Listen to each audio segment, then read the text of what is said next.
পানির নিচে ঘাস লতাপাতা খাচ্ছে গরু। তবে এই গরু আমাদের চেনা গৃহপালিত গরু নয়, এটি সামুদ্রিক গরু। এর নাম মানাটি। একে মৎস্যকন্যা বা সামুদ্রিক দৈত্য বলা হয়। মানাটি এক ধরনের সামুদ্রিক স্তন্যপায়ী তৃণভোজী প্রাণী। এর বৈজ্ঞানিক নাম ট্রাইচেকাস।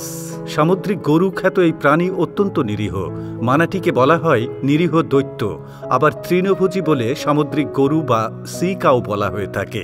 সম্প্রতি প্যারিসের একটি চিড়িয়াখানায় আনা হয়েছে 2 বছর বয়সী একটি নারী মানাটি। এর নাম দেওয়া হয়েছে ওনাই। চিড়িয়াখানার কর্তৃপক্ষ জানান, প্রজনন কর্মসূচির অংশ হিসেবে মানাটিকে চিড়িয়াখানায় আনা হয়েছে। সেখানে 35.21 এবং 15 বছর বয়সেই 3টি পুরুষ মানাটির যে কোনো একটির সাথে মিলিত হবে। ইউরোপ জুড়ে বন্দী অবস্থায় এই বিপদগ্রস্ত প্রাণীটি ধাপে ধাপে বাকি দুটি মানাটির সাথে মিলিত হবে নারী মানাটিটি। মূলত এই জলজ প্রাণীর প্রজনন চক্র ধীর গতির এবং তারা যে তাপমাত্রা সহ্য করতে পারে তার সীমিত পরিসরের কারণে বন্য অঞ্চলে তাদের বেঁচে থাকাও হুমকির সম্মুখীন, যা তাদের জলবায়ু পরিবর্তনের জন্য ঝুঁকিপূর্ণ করে তোলে।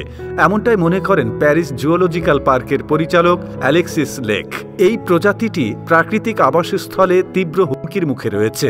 তাদের গর্ভধারণকাল 1 বছরের বেশি সময় ধরে স্থায়ী হয় এবং তারপর একটি দীর্ঘ স্তন্যকালের সময়কালে থাকে।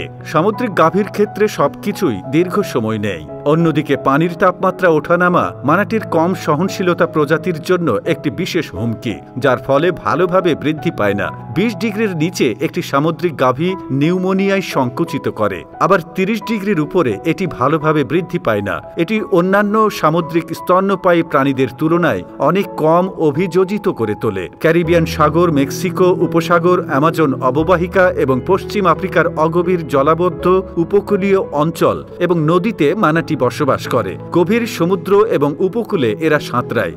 মানাটি সাধারণত ঘন্টায় 5 মাইল বেগে চলতে পারে। এদের গড় আয়ু 40 বছর। শরীরের আকার 8 থেকে 13 ফুট পর্যন্ত হয়ে থাকে। ওজন হয়ে থাকে 440 থেকে 1300 কেজি পর্যন্ত।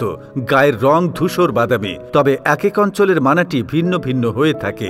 বিজ্ঞানীদের মতে জেনেটিক লিওমিল আছে মানাটি ও হাতির। চামড়া, তেল ও হাড়ের লোভে শিকারীরা শিকার করে এদের প্রায় বিলুপ্তপ্রায় প্রাণীতে পরিণত করেছে। তাছাড়া দ্রুত গতিপথ পরিবর্তন করতে পারে না বলে প্রায় স্পিডবোর্ডের আঘাতে ক্ষতিগ্রস্ত হয় মানাটির শরীর। এসব কারণে দিন দিন সমুদ্র থেকে হারিয়ে যাচ্ছে মানাটি।